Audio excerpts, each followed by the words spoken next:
This week on football, Ten Hag on the brink. It's not like I'm Harry Potter, and that is what you have to acknowledge. Mbappe scores at the Bernabeu.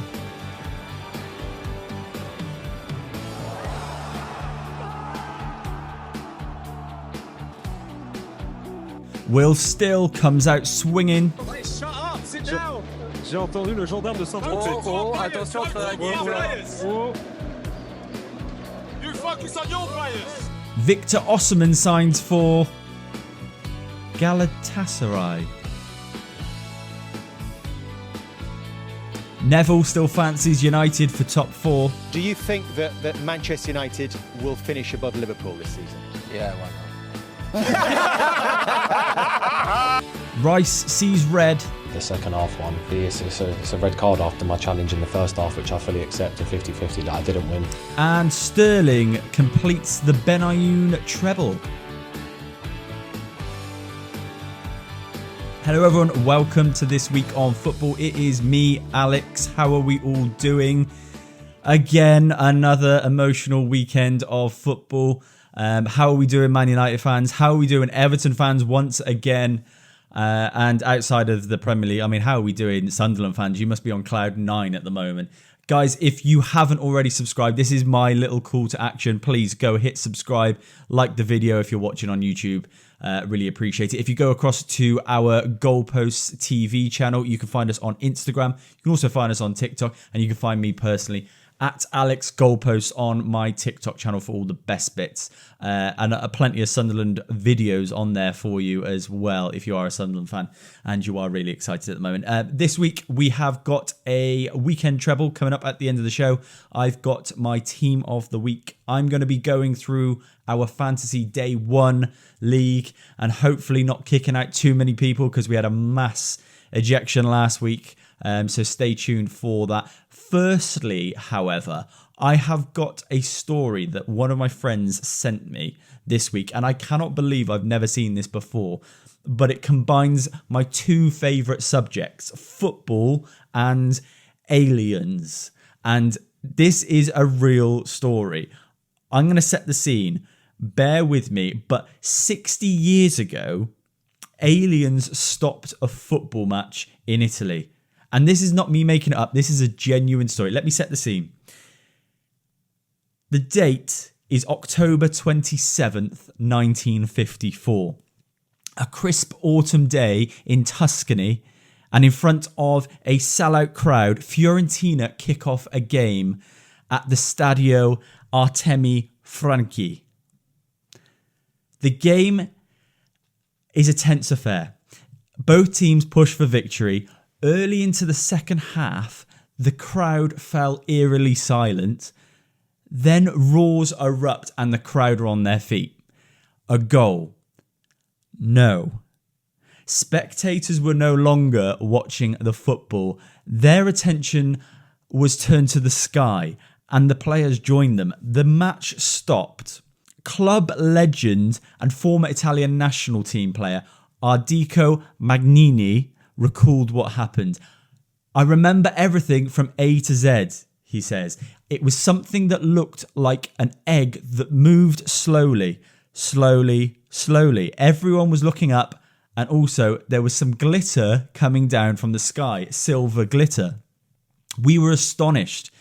We had never seen anything like it before. We were absolutely shocked. Lifelong Fiorentina fan Gigi Bonni remembers the incident like it was yesterday. He said, they were moving very fast and then they just stopped.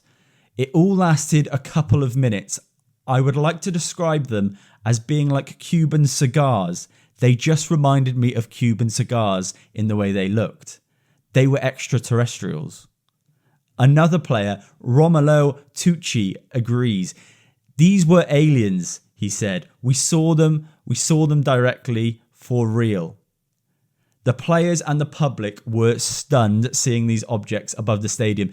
You know, the whole UFO phenomenon is nothing but myth, magic, superstition, wrapped up in the idea that somehow aliens are here to save us or destroy us. Nevertheless, 10,000 people saw those objects that day, and the players were so in shock, the game was suspended completely. To this day, the incident has never been explained, so it all remains a mystery. No matter what scientists say, those who were there are convinced that what they saw was unearthly, unhuman, and alien. Fascinating story. I was absolutely captivated by that. And I love my aliens. I love my football. And that combines both. It's just great. I am a big believer, but for a whole 10,000 people to see the same thing and then nobody talks about it since is mad. I thought I'd bring that to your attention. I got sent that by someone. By the way, anyone who wants to contribute to the show, feel free, because that is someone who listens to the show, sent me that. And I said, definitely going to read that out and make a story out of it, because that is fascinating. Right, let's get on to terrestrial topics. And it's Team of the Week. Guys, if you've seen the show before, you know my team of the week is only players that I've seen live or seen the 90 minutes, or I've revisited the match and watched it all over again because I'm sad enough to do that. Starting off in goal, I've got Carlos Miguel. He is the Forest goalkeeper. He is absolutely massive, by the way. He's like 6'8". His game against Newcastle, I thought, was really, really good as a whole. Unlucky to get knocked out in the end on penalties. Made some really good saves, but he was just such a presence all game. I was really impressed by him. And I thought someone a little bit different, someone who we're probably not going to see very much of this season. I think he deserves a little shout out. At right back, probably my favourite player this season so far is Rico Lewis.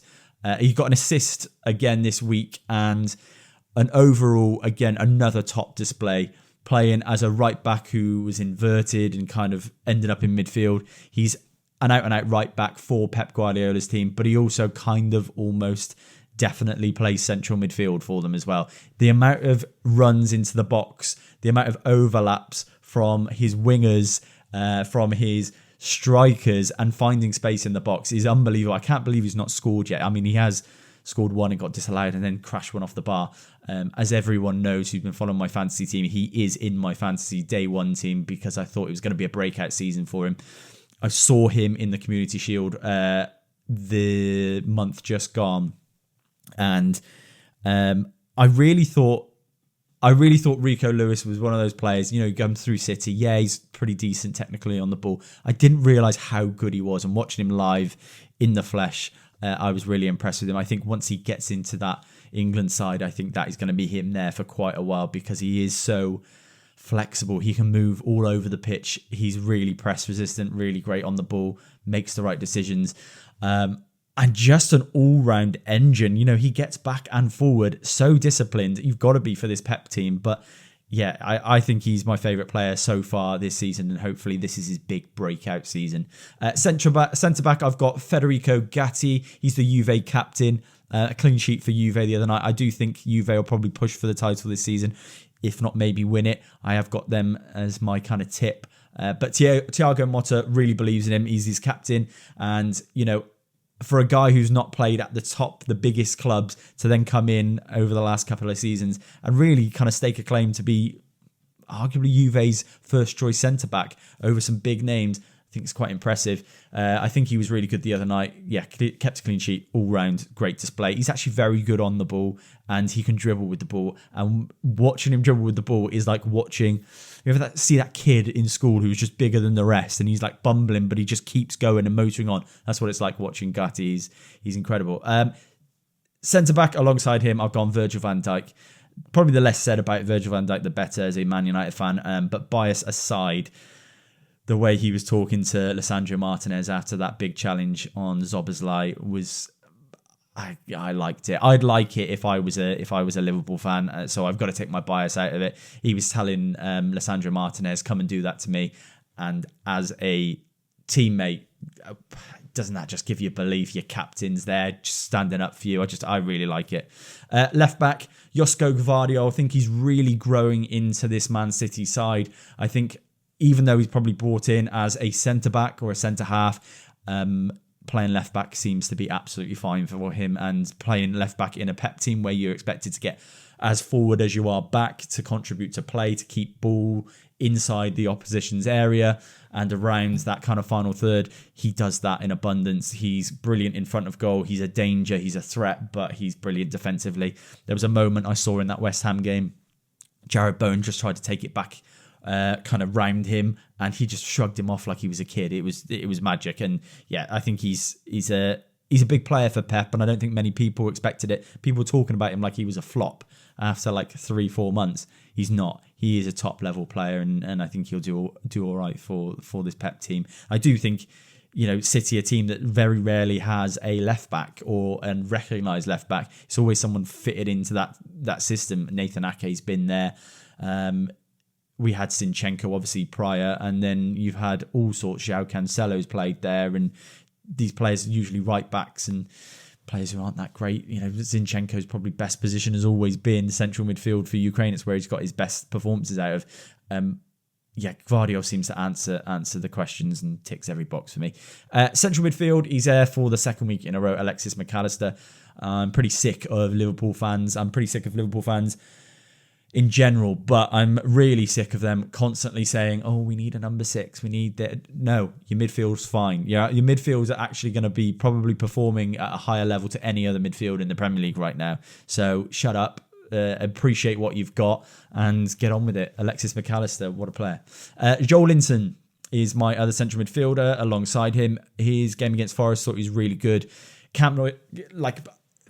I just can't get my head around the fact that he was a striker brought in at 40 million quid club record transfer to come in and score goals, and they found a position for him, and it's central midfield, and he's not just good at it, he's unbelievable at it. Geordies must be absolutely buzzing with it, because how many times do you get a flop striker actually turn good, let alone change position to the hardest position on the pitch, arguably, and succeed and become a better player than he was in a previous position? He's a better central midfielder than he ever was a striker. It doesn't make sense. He's big, he's physical, he puts himself about, he's got an engine. I'm really jealous as a Man United fan. I'm just jealous. Central midfield to finish that off is Bernardo Silva, another player I am really jealous that we do not have at Manchester United. He assisted Haaland's first goal. He's just maybe the best player in the Premier League. And I don't mean like the best player. He's maybe the best player. Like, I know I've just said the same thing like 5 times. He is the best player, but he's not the best player. He's so good technically. He can do absolutely everything with the ball at his feet. He's so intelligent. He's a right winger, but a central midfielder. He can play all across the pitch. Barely loses the ball. He's got this low centre of gravity that just feels like nobody can knock him off the ball. Just another player that is just, I run out of superlatives to describe him. Unbelievable. Right wing, Mo Salah. I hate him. I really hate him. I can't stand him. He has been probably a thorn on my side for the last 7-8 years, and he's done it again. Gone to Old Trafford, scored, won the game for Liverpool, and talks so well and so respectfully. He came out after the game, said it was his last year at Liverpool. Liverpool fans seem to be quite relaxed about it. Again, this is the feeling I get. This is maybe the best right winger that we've ever seen in the Premier League. I don't think there's much debate about that. And he's about to leave, and there's nobody talking to him. He said nobody's talked to him. The club hasn't talked to him. I don't know whether this is a tactic, maybe something in terms of a wage structure to try and manage from the club. I don't know. Either way, get Mo Salah wrapped up, because he is not at the end. I've heard Liverpool fans, and actually a Liverpool fan close to me, Brandon, and he may well be watching, but I remember speaking to him and saying, if Salah's not finished, and he was kind of giving me this impression that the Liverpool fans were kind of done with him. He's not the same. He's unbelievable. And I don't know why I can see it and they can't see it. He's magic. And yeah, won the game for Liverpool. Involved in that performance heavily was Luis Diaz. He's on my left wing. 2 goals and a super clinical finisher. I said it last week and I will say it again. Liverpool fans, do not appreciate what you've got. I swear. For all those years that Liverpool fans have had this terrible time where they've not been able to compete with Man United and Arsenal, and they've not been able to push for trophies or spend money, you finally got a player in Luis Diaz who is unbelievable, and you're all kind of like, yeah, wouldn't it be great when Chiesa comes in? Luis Diaz is right there. I'm so annoyed I knocked my mic. Luis Diaz is right there. I don't get why he's this kind of like bit part player to them. Oh yeah, but couldn't we do better there? No, you can. He's an unbelievable player. He's a thorn in everyone's side, just like Mo Salah. He's clinical. You put that header he scored against Man United is so underrated. How he's managed to get his head on it and put it into the top corner. He obviously finished his second as well really well. It's just annoying, and he's really good, and I'd really like him. Finishing off my team of the week, here's a name that you probably wouldn't expect to hear. Ollie McBurney for Las Palmas against Real Madrid. Did a number on them. They drew 1-1 in the week. I watched that game. Really frustrating game for Real Madrid. Not so much for Ollie McBurney. This is what a striker from Britain is. He's kind of gangly, but he's strong. Nobody can knock him off the ball. He's tenacious. He's nasty. There's not much quality if you look at it on the outside, but when you really focus on what he does, it's brilliant. Actually, a few times he held the ball. His first touch was immaculate. He always used the ball really well. He's very clever in terms of holding the ball and knowing when to release it. He, in a nutshell, did a number on Real Madrid and got a point for Las Palmas, which you gotta appreciate. Ollie McBurney moving to Ibiza to become a thorn in Real Madrid's side. A lot of thorns in people's side. Right, okay.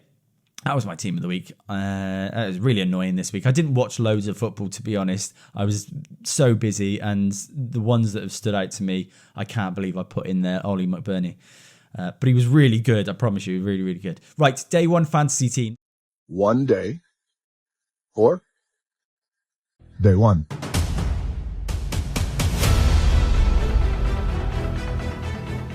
The £100 prize is up for anyone who doesn't cheat. I've said this from the start. I will say it again. No transfers, no substitutions, no triple captains, no free hits, nothing. Just pick your team and leave it. It is the most simple £100 you're ever going to win.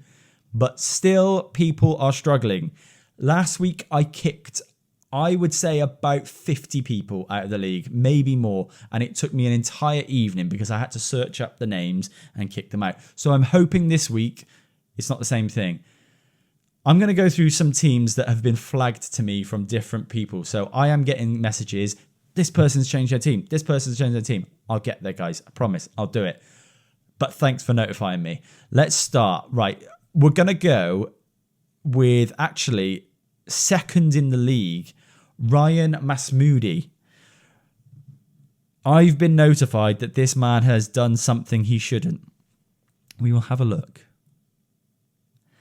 Yes, Ryan, I'm afraid you're going to be very moody, Masmoudi, today. You're gone. You can't make transfers. I told you that. Another name, Amrit Kandel, a.k.a. Zach. He's been brought to my attention. Yep. Another good spot. Mr. Kandel, I'm afraid you're getting on my wick. A free hit. I said no free hits, no transfers. You're gone. Another name, Bebani.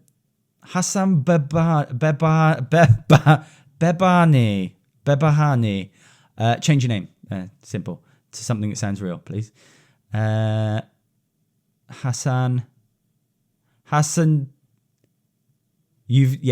Change your name. I said change your name. Change it to Hassan got a clue. To got a clue. Hassan's got a clue. You've made transfers. You knew the rules. You're gone. Mod Rafi Yusuf. I've got a feeling just your name should kick you out anyway, so I'm probably going to kick you regardless. You've made transfers as well. I'm seeing... 2 transfers. It's so simple. You could have just left it. What is that? £100 would be coming to you. These teams are doing well. Bibek Bastala. Bibek is Bastala Bengali for cheating bastard. Let's hope not. Transfers. Again, I can scroll down. I'm scrolling down and I'm seeing it. And it says total transfers. 2. No, you can't make these transfers, guys. Jose Mourinho. With a name like that, there is not a chance you haven't made a transfer. Yes, you've made a transfer. Okay, great. Gordon Anyi. He is bottom of the league. And he's made transfers. That's about as embarrassing as you can get. You're bottom of the league and you're cheated. You're a loser. You're gone. Right. I'm going to kick probably some more people out. We're going to be left, honestly, we're going to be left with like 10 people, which is great for the people listening who are still in it because you have just got an even better chance of winning £100. Let's go for some teams that are doing well. I don't want to focus on the negativity and kicking people every week. Liam Edgar sits top at the moment. Well done to Liam. I cannot believe a team with Calvert-Lewin up top is top of this league, but fair play. It's a great, shrewd decision, that. Really rate that. Frank Charles got... it's a really high score, Frank Charles. 84 points. You're hot on the heels. We're only looking at a couple of points. We're at 14 points difference between the top and now Frank Charles in second. Very impressive. Big Yeti Joe, I'll mention you as well. You're doing really well. Tougher week this week, but still there. Vince, my fellow podcast host, doing very well once again. Very strong team. Dale Priest, he always goes well in fantasy. I've known Dale since school. He is the master of fantasy football. I will say that. Every single season I've been in a league with him, I think he's finished top. He's unbelievable. So I don't know whether it will translate. This is the first time I've ever seen him do a day one team, but it looks very strong as well. Brian and Buemo getting him the points this week. Jordan Banfield, I've had a notification that you have been cheating and it looks like you've been transferring players. So I'm going to kick you. No, I'm not. I'm just joking. Vince told me to wind you up. This is Vince's friend, Jordan. No, very strong week despite Declan Rice's red card. So fair play. Let's finish off. Elliot Wheaton. Mr. Wheaton, you've had a nightmare. Tony has gone to Saudi Arabia. But Eze, your captain, has finally paid off. Fantastic goal at the weekend. So he's got 20 points from his captain. Well done. I always find it strange when someone hasn't got Salah or Haaland. You've got to kind of have one or the other. But some teams are doing really well without either of them. Some teams have got both of them and you're cheating. Right, let's look at my team. Not the worst week, I will say. And 74 points is okay. I'll take that. Haaland's captain is just what's saving me. Isak got 9 points. My midfield is absolutely killing me. Ødegaard, Rashford, Saka, Bruno Fernandes, Garnacho, just 2 points all over the shop. Bit of a nightmare. Leif Davis finally got an assist. I've been saying this since the start. Everyone said, Leif Davis, you're mental. You don't know anything about football. I said, wait. Leif Davis has gone 2 seasons in a row in the Championship. Double figures assists. He got 18 assists last season. He's just got his first of many in the Premier League. A very attacking fullback. There were stats last week, I think it was, or the week before. One of the games, maybe even Liverpool, that he was the most advanced player based off the heat map during the game for Ipswich. And Ipswich, a team that you're not expecting to maybe score loads of goals, possibly concede loads of goals. He's not in my team for clean sheets. He's in my team for assists, and he's got one. Rico Lewis also got an assist, and Harwood Bellis come onto my bench. What's killing me is João Pedro on the bench, to be honest. He's got another return, 8 points again, and yeah, he's on my bench. And I'm having to deal with Ødegaard and Rashford. Don't even get me started on Rashford. Let's have a look at Tom's team. As everyone knows, me and Tom go head to head, and it's pretty intense. Big amount of money on it. 79 points for Tom's team, but he does cheat, as we know. He's got Mo Salah and he's got Haaland, which is cheating. João Pedro isn't on his bench. He's gone with Sangare, who's got another 0 points. He tried to convince me that Sangare was the most amazing pick when we revealed our teams to each other. I was laughing at him because I said, who's Sangria in midfield? I know Sangare is a very good player, but I say an FPL option, surely not. Terrible. Either way, he's beating me and he'll probably beat me again. Right, weekend treble time. Guys, this actually is the thing that you should be waiting for, and the only thing and reason that you should be watching this podcast or listening to this podcast, because it pays to do so. I said to you after the first week, after my first weekend treble came in, this show is paying you to listen. If you listen and you make it to the end of the show and you're watching and listening to the weekend treble, you are getting money for it. How does that work? Basically, I pick 3 teams or 3 things I think is going to happen over the weekend at around roughly 2-1 odds. I say put £10 on it. You put £10 on it. It comes in most of the time and we make a profit at the end of the season. I've actually think I've got this nailed. Last week it came in again. We are 2 out of 3, which means week 1 we made £23. Week 2 we lost £10, but then week 3 we gained £23 again. So we are up a total of £36 overall and a couple of pence. That's just profit, pure profit. No other podcast is telling you that you can make a pure profit. And last season, my weekend treble, I actually didn't nail it. A lot of times I was really disappointed with the picks. My performances just weren't great, but we still made a profit at the end of the season. I fancy us to make a really healthy profit this season. So back it. Why not? You know, I'm not saying back it with loads. Put a tenner on it. It's fun. But if you backed it with like £1,000, you'd be thousands of pounds up. You'd be 3,600 up by now. It's your monthly wage. Okay, right. My teams this week and my selections. Nice and simple. England to beat Republic of Ireland. It's an international break, so we're going to go international. Greece versus Finland over 1.5 goals. And the third selection is Netherlands versus Bosnia over 2.5 goals. £10 on returns, £33 and 4 pence.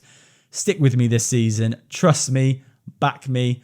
I'll be back here next Wednesday, next week, and every Wednesday until the end of the season. Thanks once again for joining me. If you haven't already subscribed or liked or wherever the thing is where you're watching it, please do so. Rate us on Spotify. That's cool. Rate us on Apple Podcasts. That's also really cool when you do that and really helpful and really fun. Thanks once again, guys. Have a great week.